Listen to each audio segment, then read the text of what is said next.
So our next presentation is going to be from Lovlesh Chhabra of Meta and Sarit Arora of Oracle to talk about the 2F's of the passwordless journey. I assume both F's are not family friendly, but appropriate for all audiences. They are. Okay, so go ahead, guys. Thank you. Thank you. So, in case you're wondering, is that going to change? All right. So, our topic, 2F's of passwordless. And in case you're wondering, who are these guys, different companies, why are they presenting together? My name is Lovlesh Chhabra. I work at Meta as a director of product and currently focus on business identities. Yeah, hi, and I'm Sarit Arora. I head the design for the customer data platform at Oracle. But back in the day, we worked together at Yahoo, where we built passwordless together, and the learnings that we had at that place still apply today.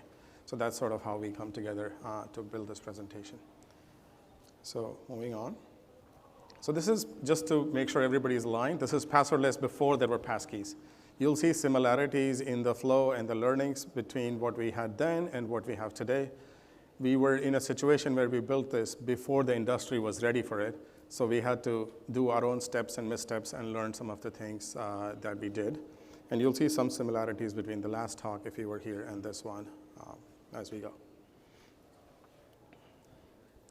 So this is what happened. We got this letter from one of our customers, loyal users of Yahoo, telling us that they have faced numerous issues that essentially boiled down to them either having easily guessable passwords or passwords that would be dictionary words or something of that nature that would get attacked or reused. So we knew that we had to go solve this problem for our audiences and do it at scale. We started with something that was very easy back then, on-demand passwords. We send you a code, you type it in, and things like that. But if 1 million users attempted to sign in the same minute, then how do you make sure your codes are still safe and secure for those users? So there were inbuilt challenges to something like this. We launched this in March 2015 at South by Southwest. It got good reception, but then we also saw the scalability challenges that we were facing. So we knew we had to build something better, something stronger, more secure, and something simpler to use. So you didn't have to read a 12-digit alphanumeric code and then come back and type it and screw up while you're going through that process. We built something that was not a passkey, but foundationally very similar. We called it Yahoo Account Key. And the idea was we send you a prompt. You have the mobile app, we send you a prompt. Are you trying to sign in? You say yes, and that's all it takes. Very similar architecture, technically speaking, to what a passkey does, where you have something secure on that device that gets unlocked by the user, using Face ID to unlock the app and then saying yes to get in. So it's a quick sort of graphic of how it worked. Comes in, you say yes, and you're signed in. So we launched it in October 2015. Yahoo essentially bought every digital billboard in Times Square to make it a big Yahoo Mail push. And guess what? 600 articles, every single one of them talked about passwordless access to Yahoo Mail versus the whole redesign and months of effort that the Mail team had put in. So we became, sort of the showcase, the hero feature in all of these articles, and some of our friends at Mail were not excited. They're like, oh, we did all this work, and you guys take all the credit. We did the work, too. So we got this product ready, and then this is the largest data breach of the internet that was found, that was disclosed, and it became somewhat of an obligation of Yahoo to figure out how do you go help the users secure access after usernames, passwords, security questions. Everything we had, which was about what you know, what you have, all of that was breached already. And luckily, we had built something that could be pushed to market, right?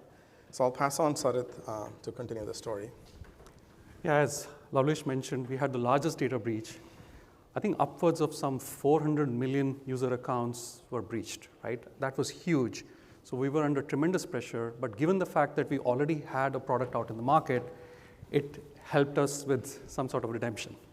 So we had a passwordless solution out there in market, but the challenge here was how do you quickly scale up? And interestingly, in the previous presentation, a lot of things that Yunji talked about, like where do you present the message for user to change, and how do you word it? How do you do that so that the user has the right motivation? All of those principles will apply, and we'll talk through that, right? And we presented the user to opt into Yahoo account key, and the vehicle for that was all the apps that the users were using. So users were using Yahoo Finance, Yahoo Mail, any app, and that became the vehicle on which the prompt will be shared, right? And this is where we were helping them opt in as well. So it helped us with a couple of things. One, we had to quickly scale up the product. So wherever the users were signing in or using the product while checking their email or when they were recovering, any opportunity, we were trying to help them sign up for the account key. At the same time, we were able to bridge the gap because of the regulator pressure that we were under it. So quickly, we moved on to, we were just maybe 1 or 2 million users before the breach, but then we moved on to 20 million users, and then we went on to 50 million users. So suddenly, as a team, while we were part of the membership team, we also became almost like a growth team. We were growth hacking exactly where we have to present an upsell and explain to the user that why they need to change. And let me go back here. Yeah, and why we need to change. So this is where I think those principles come in and where the 2F's come in, and I'll hand it back to Lovlesh to talk about it. Thank you. So, back to the 2F's, which are family friendly, I promise. The first one is fear. When you introduce a new product, a thing that is changing a paradigm that is probably a couple of decades old to some of these audiences, they're like, oh, get rid of the password. What does that mean? How will I sign in? Does it mean that anybody can pretend to be me if they just know my email address? So, you're taking the user on the journey of the unknown. So you have to educate them on what the thing is, as well as what the alternatives are. If I'm going to use my phone to sign in, what if I drop the phone in the toilet? How am I going to get back, right? And we had those questions come through in our user research, right? And when the breach happened, fear became sort of the hockey stick, right? People wanted to get away from the password, so that enabled us a little bit. And the second one is friction, right? And friction is one word that has a lot of things loaded into it, right? So sometimes we want to add friction, but generally the ecosystem adds a lot of friction. Similar to what Yunji said in the more you explain the tech, the harder it is for a user. So it's a high friction if I tell you what is the tech that is involved.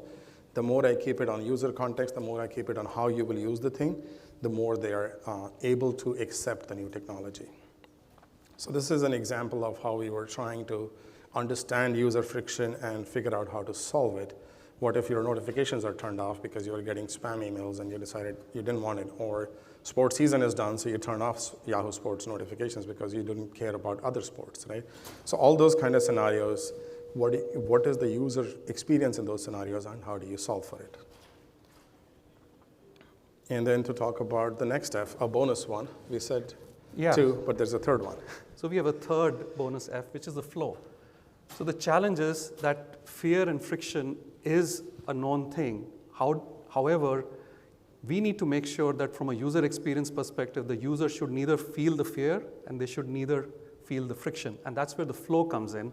And this is where I think it's really important to understand some of the principles that we learned, which could also be applicable across the newer technologies too. So let's break this down into key principles that how do you mitigate fear and friction through the concepts of flows? And this is where some of the aspects around these principles come in, like motivation to change. Like for example, in multiple surfaces that were existing, like for example, in-app, when the user is checking their email, we were prompting them, hey, get rid of your password. And I really liked what Yunji said, that the choice of words matter. So even what we led with, that word of get rid of your password is something that we had to iterate multiple times. We started with, hey, change your password method or whatever, right? But that didn't work. So we had to lead with an aspect which helped them to change. And the second one is when at the end of an account recovery, because they just went through this painful process, and that's where we presented this thing. And in the last one is when they went through the change password flow, right? So these were the areas we realized that there was most motivation to change. And you'll also notice that the small changes in wording mattered a lot in each of those contexts because you can't have the same message in each of those surfaces. The second part is that when the user is in the app and they have already taken the first step, hey, let me try and eliminate the password. Another key principle that we realized is that you have to create a small pocket of success. because this is a new method of authentication, we had to show them how a push notification works. We had to show them that they have to just tap yes or a no. And then we tell them, hey, do you want to keep this as the new authentication method going forward? And then they actually change. So you don't change the method immediately, but give them a pocket of success.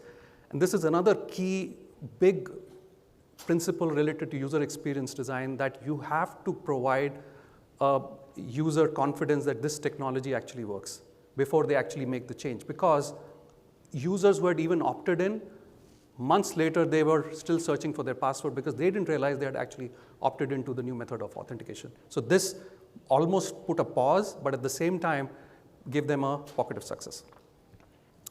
So another example of pause is that I think there was a question in the last session that what happens if the user's the authentication method does not work. So when they are signing up for things, we have to pause just to kind of collect additional methods of authentication, because if they had trouble signing back in, we had to collect a phone number to make sure that they're able to get back in. And this is where I think it really marries well with the power of why, explaining why we need to collect the phone number, right? Even simple things like if you actually see the second screen, if you have trouble signing in, your up-to-date recovery phone number will help you get into your account. This wording we iterated upon, and we had the numbers on exactly what will the why explain to the user, and we saw a hockey stick curve in terms of people adding their phone number. Power of context also matters. I think really important fact is that authentication is not the goal that the user is coming with. The user was signing in to securely read their email, or to check their stock portfolio, or to check the scores. That's what they were there for. So even wordings on the sign-in screen in terms of, hey, let's sign into your Yahoo Finance account, Yahoo Finance with your Yahoo account, simple things like that matter. And how we had to personalize it, because we had multi-brands, right? We had almost like 14 brands that we were using the same underlying platform or membership platform for. At the same time, that context around and ability to change that when needed helped the user to situate themselves, and it also created trust.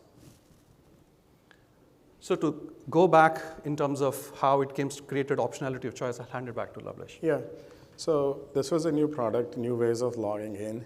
Also had an ecosystem. I think one benefit that Yunji talked about is the Android ecosystem.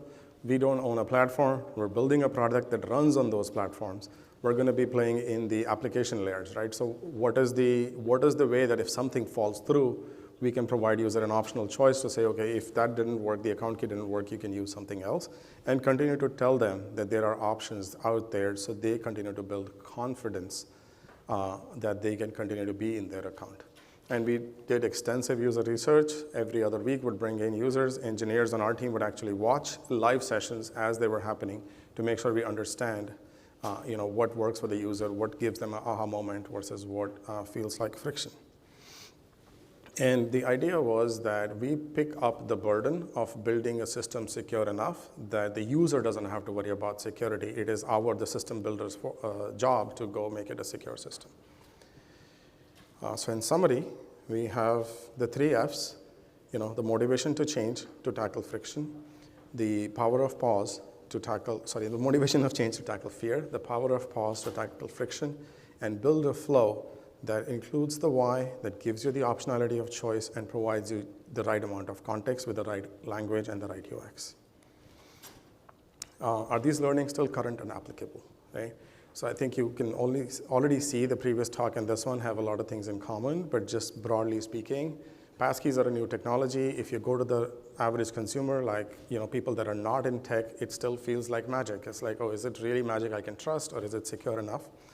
Right? So if we provide them similar context, they are more likely to make the leap. There are multiple device options, right? Not every user understands how they work. Like, what if I leave my phone behind? What if the battery is dead? Will I still be able to sign into Amazon or Dashlane, like we talked about? They instill confidence by using local biometrics. So that's a good learning, like use your Face ID, use your Touch ID to get in, versus just tap the app and it's always signed in, right? And the adoption has to feel seamless, which I think it already does. So that's, That's a summary. So this is the celebration of the day. We hit 20 million users. And if you're wondering why Sarit is not next to the cakes, it's because he was taking the picture. So actually, we can safely say that you saw the 2F's, which we added one more to it, which is the flow. But there was a fourth F too, if you don't realize that it led to this friendship. And that's why we are here. Thank you. That's wonderful. Thank you so much, both of you. So as people start putting questions in, we have around 9 minutes for questions, so please put them in the app. I have one question for the two of you. So this is pretty cool, right? This was, what, 7 years ago? 9 years ago. 9 years ago. I'm not good at math. 9 years tomorrow, actually. So it's kind of like an anniversary. Is it really? Yeah.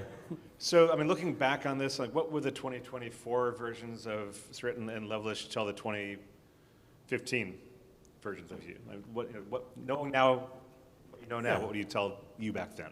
So I can start, and I'm sure Sarit will add. I think the one thing that we learned that we would do differently if we were to do it today, or looking back, right, is stop going after the branding. We were like, Yahoo account key is a thing of its own. It's not.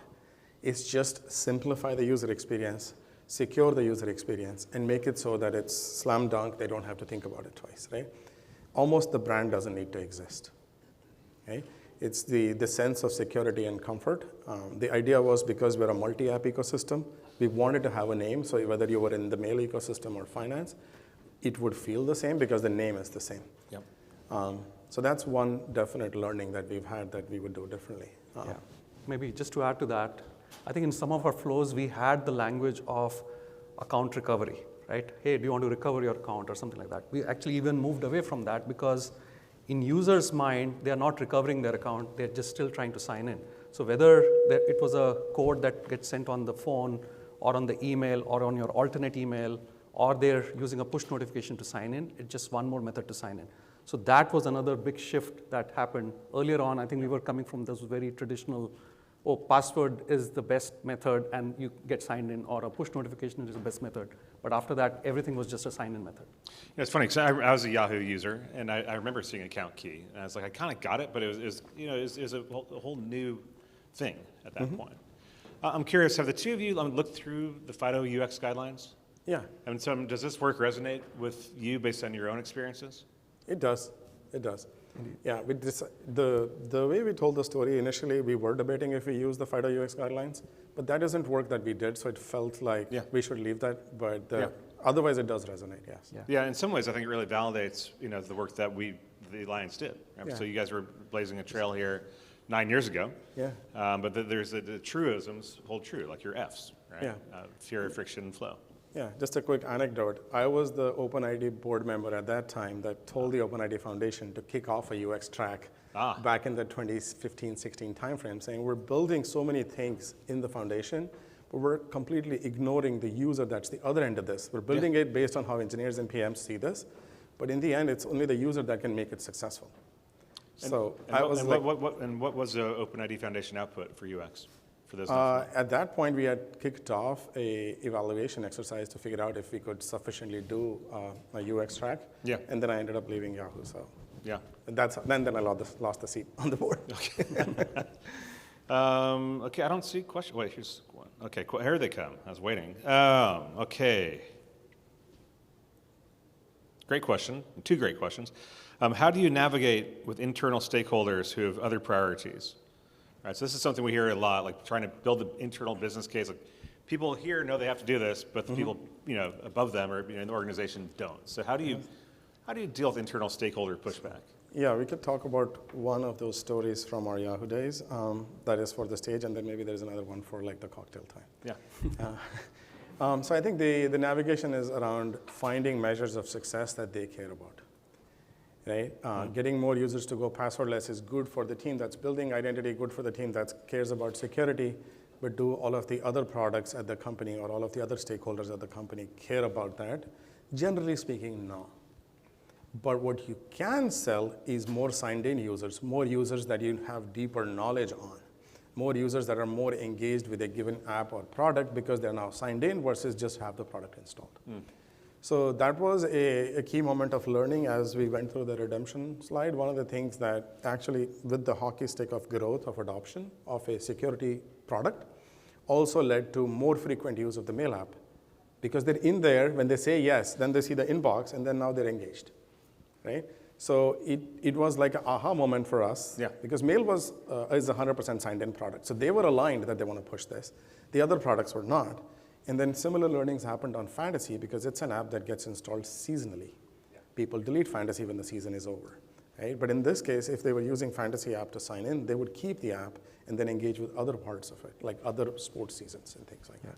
And I think just to add to that, so there was a very interesting meeting. We had almost 2 bookend meetings with the Yahoo Mail PM, where initially they were very against sort of pushing this method out because Yahoo Mail app was one of the best rated apps on the App Store. And most of the feedback was coming because users who had opted into account key, they didn't realize that they had opted into account key. This is when we were sort of iterating on the flow. But once we had figured that out, and 6 months later, once we were at 50 million users, he actually showed us the numbers on logged in users who remained logged in, and that had increased almost 20 to 30%, which was as well huge. as App Store ratings. As well as the App Store rating. So that was great. So data helped made your business case a lot easier. Yeah, Absolutely. That's absolutely. fascinating. But it was a journey. It was not one short deal. Yeah. Sure. That's fascinating. So was there a specific customer segment that was more acceptable to account key into these changes than others? So I think if you divide the cohort by age segments, I think the younger age segments were more accepting of new technology than sort of the older crowd. It feels wrong to say this, but I think that's somewhat reflective of how the tech industry evolves is you look at people that are relatively tech savvy, they tend to be in the sort of under 35 segment. And then you look at the 55 plus, and then they're not as keen to try new technology because the fear bar is a little higher. So that's similar to what we found. Yeah, and I've seen some. It's interesting. So that's what we've seen historically. I have seen some countervailing data that actually shows that the older generation is pretty eager to adopt things that makes their lives easier. But okay, last question. Pick one. Okay, there's a big question for 2 minutes, but I'm going to ask it anyways. Okay. How involved was it to remove the password? We're going passwordless, but have so much legacy logic tied to passwords, like any lock, inactivity locks, invalid attempt locks, etc., are all tied to a password versus an online account. So as you contemplate removing the password itself, I mean, how big of a lift is that? Very heavy. Yeah. It started right from how the user data records were created, how the database stored them, and how we retrieved them and used them. You're right. We had to re-architect our user records because password was an integral element of every user record. So starting from that sort of bottommost layer all the way up, we had to re-architect our systems. And believe it or not, when we joined the identity team at Yahoo, some of the code that was running in production was written by one of the founders. His name was on the lines of code, and they never changed since then. So it was necessary at that time to anyway re-architect the system.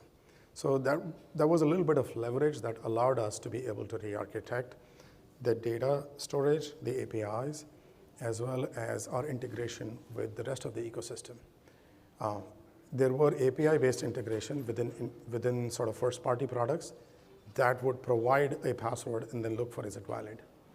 And they had to go away from that to this two-step process, right? Which is what most of our flows had at that time, a lot of FIDO flows too, where you have a user's, excuse me, my throat's a little hoarse today.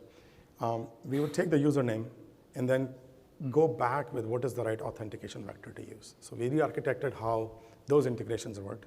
And then we had integrations into iOS, into Gmail, into various other sort of ecosystems, including Microsoft's, where we'd have to go back to them and say, we need you to change how Yahoo's login works. I remember iOS 9 was the day of launch of this two-step process for Yahoo. And we almost melted because of a bug on the iOS side. I never said this. On the iOS side that caused a spike. That caused a spike in transactions. way beyond our expected transaction volumes. So all of these things are heavy because of the level of integrations across that you have with products. If you're building an internal-only product, it is a little bit less heavy, whereas in our case, it was an ecosystem that had, like, I don't know, hundreds of third parties involved. So. All right, thank you so much. Thanks for the questions. Please be sure to rate this session, and thank you. I'm glad the fourth F, the friendship, has sustained and enabled you both to come here today and share your learning. So thank you so much. Thank you. Thank you.